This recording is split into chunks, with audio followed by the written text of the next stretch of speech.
मुझे आज भी याद है, उस रात मैंने अपनी दादी के पुराने ट्रंक को पहली बार खोला था।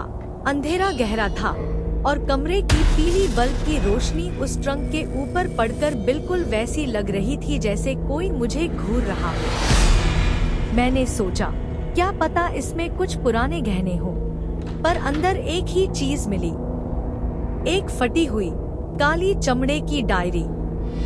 डायरी के पहले पन्ने पर एक लाइन लिखी थी, अगर ये पढ़ रही हो तो पीछे मुड़कर मत देखना।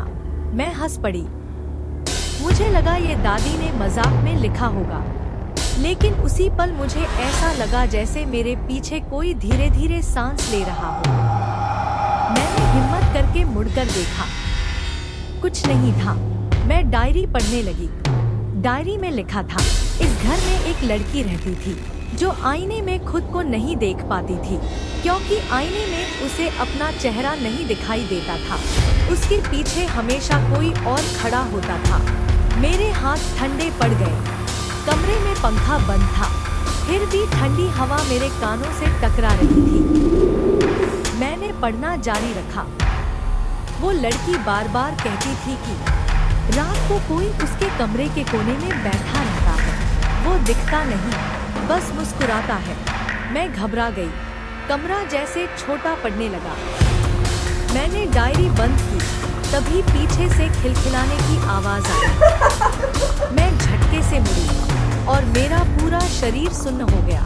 मेरे कमरे के कोने में, जहां हमेशा अंधेरा रहता था, उसी अंधेरे में दो चमकती आंखें मुझे घूर रही थी।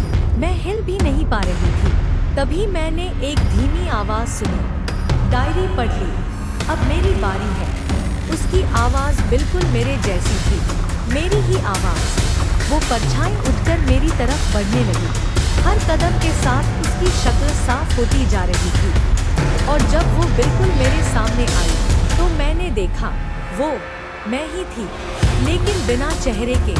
अब तुम सोच रहे होगे कि मैं बच कैसे गई। मैं नहीं बची जो तुमसे ये कहानी सुना रही हूँ।